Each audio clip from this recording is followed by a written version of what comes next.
எனக்கு தெரிஞ்சவங்க இருக்காங்க. அவங்க பையன் வந்து ஒரு 35 இயர்ஸ் இருக்கும், இன்னும் கல்யாணம் ஆகல. நான் கேட்டேன், என்னடி என்ன அப்படின்னோடனே அவள் சொல்கிறா, ஒன்றும் இல்லை, அவன் வந்து பொண்ணை பார்க்குறான், எனக்கு சந்தோஷம். ஏன்னா என் பையன் கேயா இருக்கிறதோட உன்னை பொண்ணை பார்க்குறான், அதுவே எனக்கு சந்தோஷம் அப்படின்னு சொல்லுவாள். ஒரு இன்ஸ்டிகேஷன் இருந்தால் வயலன்ஸ் ஆகிறது வேற, இன்ஸ்டிகேஷன் இல்லாமல் வயலன்ஸ் ஆகிறது வேற. அந்த பொண்ணே ஏதாவது காரணமாக இருக்கலாம். கரெக்ட். சரி, இப்போ வந்து டொமஸ்டிக் வயலன்ஸ்னு கேஸை போட்டுருவாங்க. போடுறது என்ன ஈஸி தானே. ஆனால் கோர்ட்டில் இது செல்லுபடி ஆகும் மேம். அவங்க என்ன ட்ரிகர் பண்ணிட்டாங்க, அதனால தான் அடிச்சுன்னு சொன்னால் அதெல்லாம் பாயிண்ட் எடுத்துக்க முடியுமா? ஃபஸ்ட்டெல்லாம் நாங்கள் சொல்லுவோம் குழந்தைக்காக சேர்ந்து வாழன்னு. ஆனால் இப்போ அப்படி சொல்கிறது இல்லை. ஏன்னா குழந்தை வந்து அந்த டாக்ஸிக் அட்மாஸ்ஃபியரில் இருக்கிறதோட தனியாக ஒரு பேரண்ட்கிட்ட இருக்கிறது பெட்டருன்ற மாதிரி எடுத்தேன்னா ரொம்ப டாக்ஸிக் ஆகிடுச்சு. இந்த குழந்தைக்காக பணம் கொடு, இந்த குழந்தைக்காக இது செய் அப்படின்றாங்க. இப்போ நான் ஒன்று கேட்குறேன், ஒரு பெண் வந்து என்ன பண்ணுறா, அவள் வந்து ஜீவனாம்சம் கேட்கும்போது குழந்தைக்கு ஃபீஸை கொடு, குழந்தைக்கு மெடிக்கல் கேர் கொடு, எல்லாமே கொடுன்றா. ஆனால் அப்பா வந்து குழந்தை பார்க்கக்கூடாது. இது எந்த விதத்தில் நியாயம்? கல்யாணம் ஆகாத ஒரு பெண் ஒரு குழந்தைய தத்தெடுத்துக்க முடியுது, ஆனால் ஒரு கல்யாணம் ஆகாத ஒரு ஆண் ஏன் குழந்தைய தத்தெடுக்க முடியும்? Because women is suppose to be the nurturing quality இருக்கு குழந்தைக்குங்கிறதுனால தான் அது இருக்கு. ஒரு ஸ்டீரியோடைப்பான ஒரு ஓல்டு, இட் இஸ் ஓல்டு தான். அதனால தான் நான் சொன்னேன், நம்மளோட இந்தியன் சிஸ்டமில் there are things which should evolve. நான் நார்த் இந்தியாவில் வளர்ந்தேன், ஸ்கூலுக்கு போனேன். அங்கே வந்து பாய்ஸ் கேர்ள்ஸு எல்லாமே கோஎட் தான் ஃபுல்லாகவே. ஆனால் இங்கே வந்து நம்ம இன்னமும் காலேஜில் வந்து கேர்ள்ஸ் தனியாக உட்காரணும், பாய்ஸ் தனியாக உட்காரணும்னு. ஸோ ஆக்சுவலாக வந்து that is one way unhealthy. நம்ம வந்து அவங்களும் நம்ம சராசரி மனுஷன்னு நினைக்கிறது தான் கரெக்டு.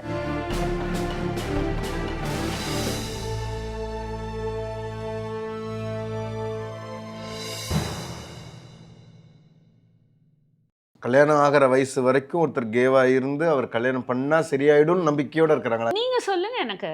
நம்ம தமிழ்நாட்டில் பெண்களுக்கு எவ்வளோ இண்டிபெண்டன்ஸ் இருந்திருக்கு இதெல்லாம் யோசிக்கிறதுக்கு?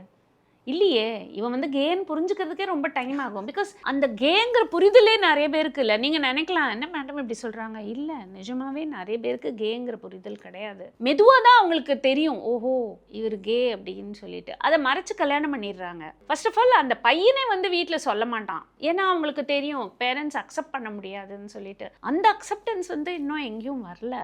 எனக்கு தெரிஞ்சவங்க இருக்காங்க, அவங்க பையன் வந்து ஒரு 35 இயர்ஸ் இருக்கும், இன்னும் கல்யாணம் இல்லை. நான் கேட்டேன், என்னடி என்ன அப்படின்னு. அவ சொல்றா, ஒன்றும் இல்லை, அவன் வந்து பொண்ணை பார்க்குறான், எனக்கு சந்தோஷம். ஏன்னா கேங்கிறது ஒரு ஸ்டெப் ஃபார்வர்டு. என் பையன் கேயா இருக்கிறதோட உன்னை பொண்ணை பார்க்குறான், அதுவே எனக்கு சந்தோஷம் அப்படின்னு சொல்லுவாள். ஸோ அது வரைக்கும் எனக்கு சந்தோஷம், அவன் பொண்ணை பார்க்குறான். In the sense you understand, he admires a girl அப்படின்னும் போது தட் இஸ் இனஃப். அவன் கே இல்லை, அது வரைக்கும் எனக்கு சந்தோஷம் அப்படின்பா. இப்போ வந்து ஒரு பெண் வந்து இன்னொரு அஃபேர் வச்சுருந்தாங்க, அது ஹஸ்பண்டுக்கு தெரிஞ்சிச்சு, இப்போ டைவர்ஸ் போடுறாங்க. இப்போ அவங்க ஒய்ஃப் வந்து கேட்க முடியுமான்னு கேட்குறேன். அதுக்கும் ஜீவனாம்சம் கொடுக்கணுமா?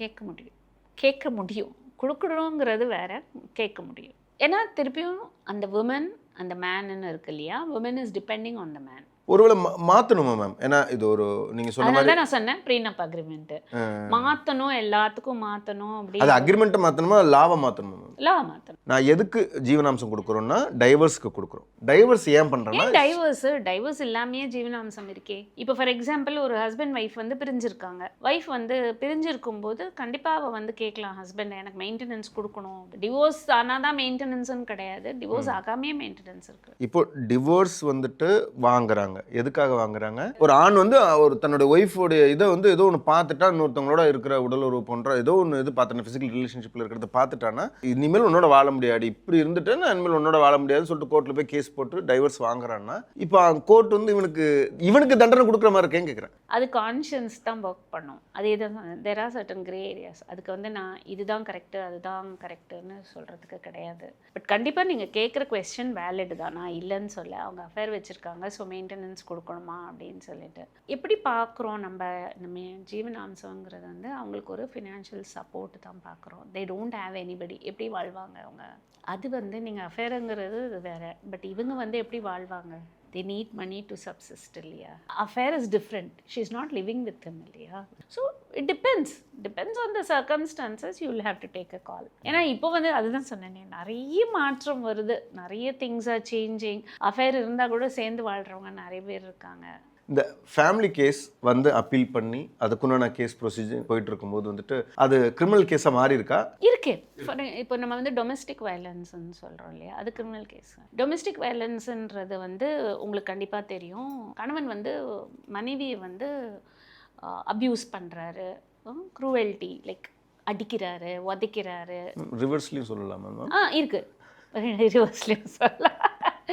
ஸோ அந்த மாதிரி இருக்கும்போது டொமெஸ்டிக் வயலன்ஸ்க்கு நம்ம போகிறோம். அவங்க வந்து கேஸ் போடுறாங்க டொமெஸ்டிக் வயலன்ஸு. அப்போ அங்கே வந்து சில சமயம் கண்டிப்பாக வந்து அது வந்து அந்த தீர்ப்பு வந்து கிரிமினல் இதுவாக மாறுறதுக்கு அதே கோர்ட்லேயே தீர்ப்பு கொடுப்பாங்களா, இல்லை நீங்கள் அந்த கோர்ட்டில் போயிட்டு அது இல்லை இதுலேயே வந்துடும். அதுக்கான பனிஷ்மெண்ட்டும் வந்துடும். இந்த டைவர்ஸ் அண்ட் ஜீவனாம்சம் எல்லாமே இதில் ஏதாவது வேணும்னா அதுவும் பேசலாம். அதில் அது வந்து அதுதான் நான் சொல்கிறேன். இப்போ அதில் மெயின்டெனன்ஸு லைக் ஜீவனம் எல்லாம் பேசணும்னா நாங்கள் எங்ககிட்ட மீடியேஷனுக்கு வரும். அப்போ நாங்கள் பேசுவோம். அது அவங்க வந்து எதுக்குமே ஒத்துக்கு வரல, நான் வந்து வயலன்ஸ் பண்ணல, நான் ஜீவனாம்சம் கொடுக்க மாட்டேன்னா திருப்பியும் கோர்ட்டில் போய் கோர்ட்டு தான் ஆர்டர் பண்ணுவோம். அது ஒரு கோர்ட் ஒரு கேஸை ஹேண்டில் பண்ணுறதுக்கும் ஒரு மீடியேட்டர் ஒரு கேஸை ஹேண்டில் பண்ணுறதுக்கும் டைவர்ஸ் கேஸை ஹேண்டில் பண்ணுறதுக்கும் என்ன வித்தியாசம்?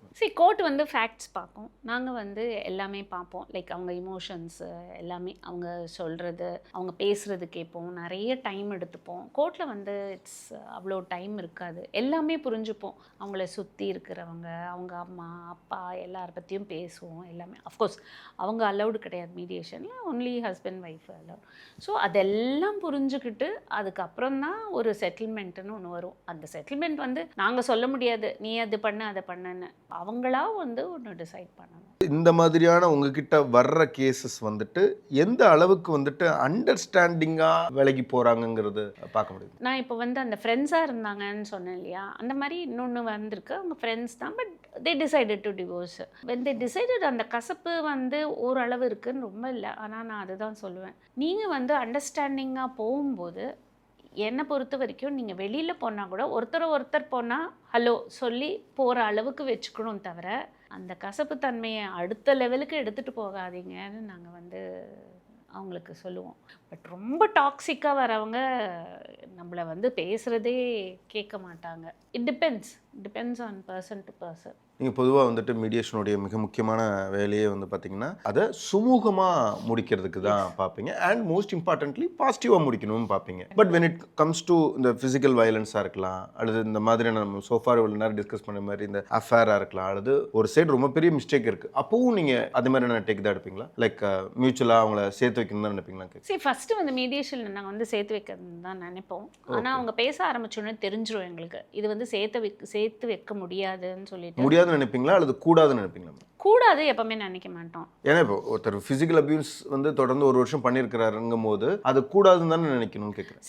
கூடாது அப்படி கிடையாது. அவங்க சேர வேண்டாம் தானே வந்திருக்காங்க. அவங்கள எப்படி சேர்க்கக்கூடாதுன்னு நாங்கள் நினைக்க முடியாது. சேர்க்க முடியாதுன்னு தான் நினைக்கிறதில்ல, சேர்க்கக்கூடாதுங்கிறது நினைக்கிறதில்ல. இவங்களை சேர்க்க முடியாதுன்னும் போது இவங்க 2 பேரும் சுமூகமாக மியூச்சுவலாக டிவோர்ஸ் பண்ணிக்கணும் அப்படிங்கிறதுக்கு தான் நாங்கள் ஒரு லைன் எடுத்துகிட்டு போவோம். நீங்கள் வந்துட்டு கொஞ்சம் கோர்ட்டை விட கோர்ட் ஃபேக்ட்ஸ் அண்ட் இதெல்லாம் பார்க்கும், நீங்கள் வந்து கொஞ்சம் எமோஷனலாகவும் பார்ப்பீங்க. டோட்டலாக எமோஷன்ஸ் தான் இங்கே வரவங்கெல்லாம் வந்து அவங்க எமோஷன்ஸை கொட்டுறதுக்கு தான் வராங்க இங்கே. அப்படி இருக்கும் பட்சத்தில் எமோஷனாக நம்ம வந்து பார்க்கும்போது ஒருத்தவங்க வந்து மூஞ்சிலாம் அடி வாங்கி எப்பொழுதுமே இவர் இப்படி தான் டார்ச்சர் பண்ணுறாரு அப்படிங்கிறது கண் கூட தெரியும் போதும் அந்த டேக் தான் எடுப்பீங்களா? ஏன்னா எமோஷனாக தானே அங்கே முடிவு எடுக்க முடியும். அவங்க எதுக்காக வந்திருக்காங்க? டேவிஸ்க்காக. அப்போ பிரிஞ்சு தான் போவாங்க. அந்த மாதிரி வர கேசஸ் பிரிஞ்சு தான் போவாங்க. நீங்க வந்து இவ கேக்குறது கரெக்ட்னு முடிவு எடுப்பீங்களா? இல்ல நாங்க முடிவு எடுக்க கூடாது, அதுதான் நான் சொன்னேன். எங்க கிட்ட வந்தா அவங்க தான் முடிவு எடுக்கணும். நாங்க வந்து அவங்க எமோஷன்ஸ் கொட்டுறதுக்கு, நாங்க அவங்களுக்கு வந்து எடுத்து சொல்றதுக்கு தான் இருக்கோம். நீங்க என்ன எடுத்து சொல்வீங்க கேக்குறேன். இப்படி ஒரு பிசிக்கல் அபியூஸ்ல வந்து ஒருத்தங்க வந்து அதான் டிவோர்ஸ்க்கு வராங்க. அப்போ வந்து அந்த பையனை என்ன பண்ணீங்க, இந்த மாதிரி நீங்க பிரிஞ்சு போக ரெடியா எப்படி அப்படின்ட்டு கேட்போம். ஆனா டைரக்டா கேட்க மாட்டோம். அவங்க பேச்சு வச்சு நாங்க வந்து தெரிஞ்சுப்போம். அப்போ வந்து அவங்க 2 பேரும் ஓகே சுமூகமாக பிரிஞ்சு போகிறதுக்கு என்ன வழின்னு பார்ப்போம். அது என்ன வழின்னும் போது சுமூகமானா அவங்க என்ன கேட்குறாங்க. இட் மே பி மணி, ஓகேவா, it may B her things. அவள் சொல்லுவாள், இந்த மாதிரி என்னை ஃபிசிக்கலி அப்யூஸ் பண்ணா, ஐ வாண்ட் தட் மணி, என்னோட ஜீவனாம்சம் வேணும், இந்த பணம் வேணும்னு. இட் ஆல்வேஸ் எண்ட்ஸ் வித் மணி. உங்களோட ஒரு புரிதலுக்கு சொல்கிறேன் என்னென்னா, இந்த மாதிரி ஒரு வயலன்ஸு இந்த மாதிரி நடக்கும்போது கண்டிப்பாக வந்து ஒரு மணி வந்து அவார்ட் ஆகும் அந்த ஹஸ்பண்ட் மேலே. பட் அது அவன் எப்பவுமே வந்து நான் பண்ணேன்னு ஒத்துக்க மாட்டான் இல்லையா? You should understand that. எப்பவும் ஒத்துப்பான் ஒரு ஆண் நான் பண்ணேன்னு. ஆனால் நான் ஒன்றே ஒன்று சொல்கிறேன், வயலன்ஸ் பார்க்குறோம், அவங்க அடிக்கிறாங்க. ஆனால் நாங்கள் மீடியேட்டர்ஸாக என்ன தெரியுமா புரிஞ்சுக்கணும், அது ஏன் ஆச்சு, story behind that. That is more important. அது ஏன் ஆச்சு, that is very important. C, ஒரு இன்ஸ்டிகேஷன் இருந்தால் வயலன்ஸ் ஆகிறது வேற, இன்ஸ்டிகேஷன் இல்லாமல் வயலன்ஸ் ஆகிறது வேற. ஸோ அதை எடுத்துகிட்டு வரணும் நாங்கள். அந்த பொண்ணே ஏதாவது காரணமாக இருக்கலாம். கரெக்ட். சரி, இப்போ வந்து டொமஸ்டிக் வயலன்ஸ்னு கேஸை போட்டுருவாங்க. போடுறது என்ன ஈஸி தானே. ஆனால் அது ஏன் நடந்ததுன்னா, அவங்க அண்ணனோ தம்பியோ வந்து அவனை அடிச்சிருப்பான், இல்லைன்னா ஏதாவது மிரட்டியிருப்பான் அந்த கோவத்தில், இல்லைன்னா she might be instigating him. கோவத்தை ட்ரிகர் பண்ணுறது. Correct, that is the right word, trigger. If she is triggering him, அவன் வந்து வயலண்ட்டாக ஆக்ட் பண்ணியிருக்கான். ஸோ இதெல்லாமே நாங்கள் புரிஞ்சுக்கிட்டு தான் அந்த மீடியேஷன் எடுத்துகிட்டு போகணும். அவங்க வந்து மெச்சூர்ட் இனஃபாக ஓகே இது நடக்காதுன்னு நினச்சா திருப்பியும் சேர்ந்து போகலாம். பட் அது ரொம்ப ரேர். ஒன்ஸ் வயலன்ஸ் வந்துருச்சு ஒரு ரிலேஷன்ஷிப்லனா அது சுமூகமாக முடிச்சுட்டு போகிறது தான். ஆனால் கோர்ட்டில் இது செல்லுபடி ஆகும் மேம். அவங்க என்ன ட்ரிகர் பண்ணிட்டாங்க அதனால தான் அடிச்சுன்னு சொன்னால் அதெல்லாம் பாயிண்ட் எடுத்துக்க முடியுமா? பாயிண்டே எடுத்துக்கலாம், பட் அதுக்கு எவ்வளோ வெயிட்டுங்கிறது டிபெண்ட்ஸ். இல்லை நாங்கள் வந்து எடுத்துக்கிறோம். இல்லை, நான் கோர்ட்டில் கேட்குறேன். ஐ மீன் ஜட்ஜி வந்து இல்லை மாட்டார், என்னன்னாலும் நீ அடிக்கக்கூடாது, அதுதான் சட்டம் இல்லையா?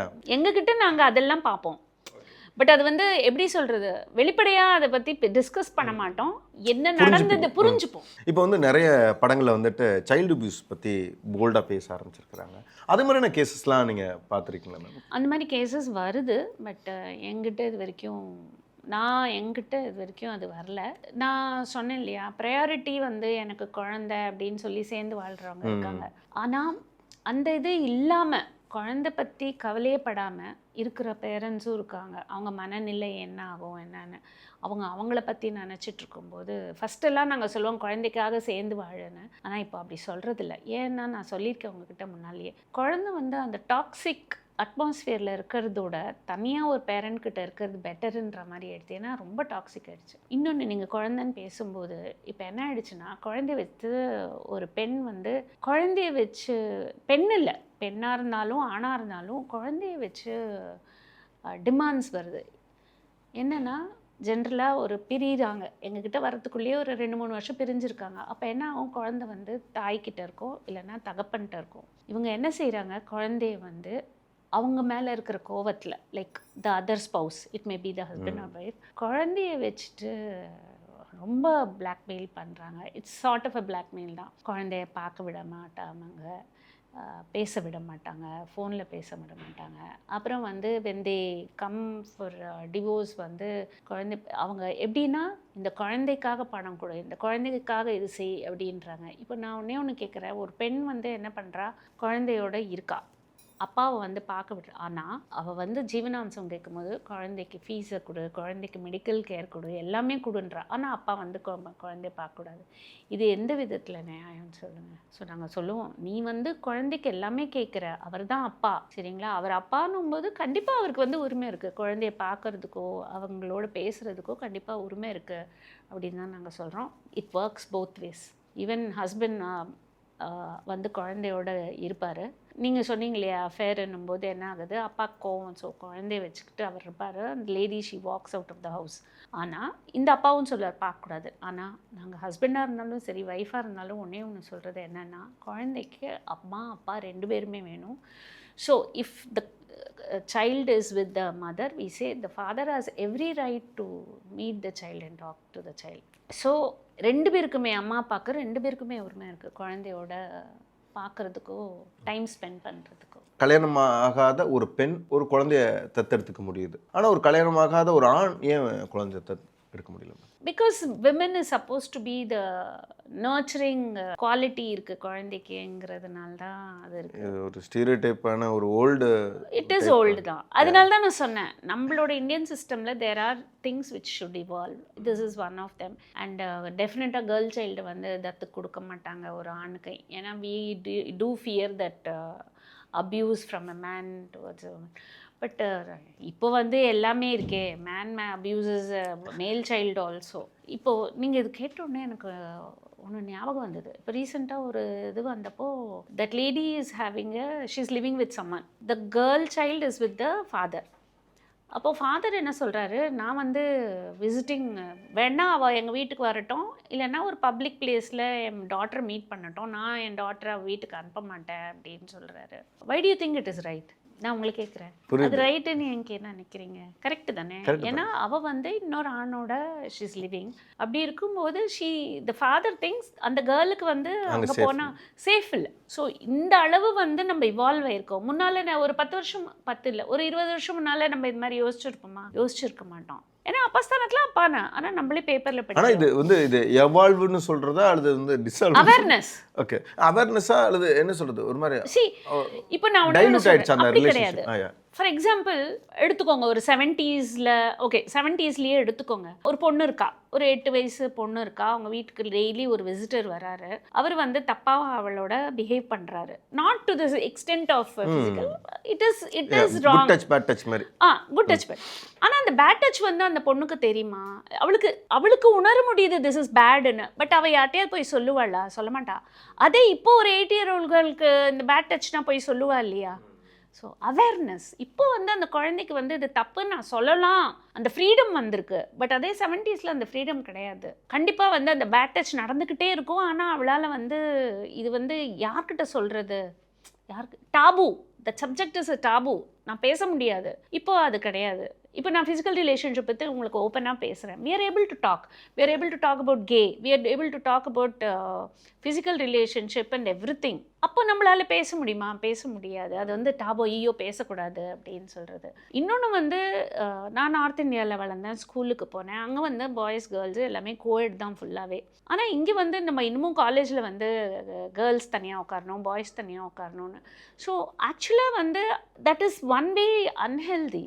நம்ம வந்து அவங்களும் நம்ம சராசரி மனுஷன்னு நினைக்கிறது தான் கரெக்டு. அந்த அன்ஹெல்தினால் தான் நீங்கள் பார்ப்பீங்க there are lot of things இன்னமும் வந்து ஐயோ பையன்கிட்ட பேசுகிறாவ இந்த பொண்ணு, எப்படி அந்த பையன்கிட்ட பேசலாம்? அதுதான் இது வந்து பழைய காலத்தில் அந்த மாதிரி தான் இருக்கும், பேசக்கூடாது செய்யக்கூடாதுன்னு. பட் இப்போ கொஞ்சம் I think it is improved over the past 1 decade. இல்லைன்னா நான் நிறைய பார்த்துருக்கேன். அது எப்படி அந்த பொண்ணு பாரு அந்த பையன்கிட்ட பேசுறது, ஒரு பையன்கிட்ட பேசினாலே ஷீ இஸ் லூஸுங்கிற மாதிரி ஒரு கேரக்டர் அசாசினேஷன் ஆகுது. பட் அதே நார்த் இந்தியாவில் வெஸ்ட்லலாம் நான் இருந்திருக்கேன், அங்கெல்லாம் வந்து இட் இஸ் காமன். எல்லாரும் இப்போ ஆம்பளை பசங்க பொண்ணு பசங்க எல்லாமே சேர்ந்து வளர்றது, பேசுறது, விளையாடுறது எல்லாம் அது வந்து ஒரு நேச்சுரலாக இருந்திருக்கு. பட் இங்கே வந்து அது டாபு பண்ணி வச்சுட்டாங்க. பட் இங்கேயும் அது இப்போ மாறிட்டு வருது. பட் ஸ்டில் தேர் இஸ் இருக்கு. இப்போ வந்து ஒரு கேஸில் ஒரு ஆண் அல்லது ஒரு பெண் டைவர்ஸ் வாங்கிட்டாங்க, ஆனால் அந்த ஜீவனாம்சம் விஷயத்தில் அவங்களுக்கு வந்து சரியான உடன்படிக்கை ஏற்படலை. அப்போது அவங்க வந்து மேல்முறையீடு செய்யலாம். அப்படி செய்யும்போது அதுலேயும் அவங்களுக்கு உடன்படிக்கை ஏற்படலை அப்படிங்கிற போது அவங்க உங்கள் டிபார்ட்மெண்ட்டில் வர்றதுக்கு வாய்ப்பு இருக்குது. ஐ மீன் மீடியேஷன் கிட்ட வர வாய்ப்பு இருக்கா? ஃபஸ்ட்டு வந்து மேல்முறையீடுனா இது வந்து ஃபைனல் ஆர்டர்னு கோர்ட் கொடுத்துட்டா அதுக்கு மேலே முறையீடு கிடையாது. ஸோ மேலே முறையீடுன்னு போனதுக்கப்புறம் மீடியேஷனுக்கு வர்றது கஷ்டம். மேலே முறையீடு போகிறதுக்கு முன்னாலேயும் மீடியேஷனுக்கு வரலாம், கோர்ட்டுக்கு போகிறதுக்கு முன்னாலேயும் மீடியேஷனுக்கு வரலாம், கோர்ட்டில் இருக்கும்போதும் மீடியேஷனுக்கு வரலாம். ஸோ அது எந்த நிலைமையில் வருது, ஓகே பேச்சுவார்த்தையில் இது முடிக்கிறது பெட்டரு அப்படின்னு நினச்சா மீடியேஷனுக்கு வரலாம். நான் இப்போ உங்களுக்கு ரீசெண்டாக நடந்த கேஸ் வச்சே சொல்கிறேன். இப்போ 40 லட்சம் கேட்ட ஒருத்தருக்கு 3 லட்சம் தான் கொடுத்துருக்காங்கிற பட்சத்தில் இப்போ நீங்களே சொன்னீங்க அதை விட அதிகமாக மீடியேஷனில் வந்துருந்தா கிடச்சிருக்குன்னு சொன்னீங்க. அப்படின்னு ஜஸ்ட் ஒரு மேபி இதோட கம்மியாகவும் இருக்கலாம், ஜாஸ்தியாகவும் இருக்கலாம். அஃப்கோர்ஸ் 40 லட்சம் இருக்காதுன்னு வச்சுக்கோங்க.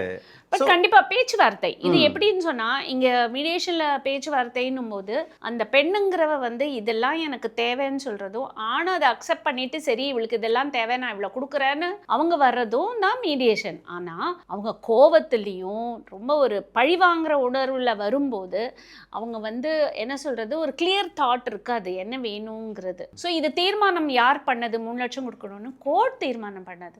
மீடியேஷன்ல கொஞ்சம் கூல் மைண்ட்ல வந்தீங்கன்னா நம்மளுக்கு என்ன தேவைன்னு சொல்றது, அவங்க என்ன கொடுக்கணும்னு நினைக்கிறதும் இருந்தா ஒரு கரெக்டான ஒரு ஸ்டேபிள் ஒரு நல்ல ஒரு முடிவுக்கு வரலாம். அதுதான் மீடியேஷன். வாய்ப்பு இருக்கும். ஐ மீன் அமௌண்ட்னு பேசும்போது வாய்ப்பு இருக்கும்னு சொல்றேன். கோர்ட்ல வந்து ஜட்ஜ் தானே டிசைட் பண்ணாரு இதை கொடுங்கன்னு சொல்லிட்டு, இங்கன்னா நீங்க டெசிஷன் எடுக்கலாம். அந்த ஆணும் பெண்ணும் 2 பேரும் சேர்ந்து டெசிஷன் எடுக்கலாம். இப்போ அவங்களுக்கு அப்படி ஒரு தீர்ப்பு கொடுக்கப்பட்டது. இப்போ அவங்க மீடியேஷனுக்கு வந்து திருப்பி இது பண்ண முடியுமா? இல்ல, கஷ்டம். இப்போ இனிமேல் மீடியேஷனுக்கு வர்றது கஷ்டம். ரொம்ப நன்றி மேம், உங்களுடைய நேரத்தையும் கருத்தையும் நிறைய பகிர்ந்துக்கிட்டீங்க. ரொம்ப நன்றி. நன்றி, தேங்க்யூ.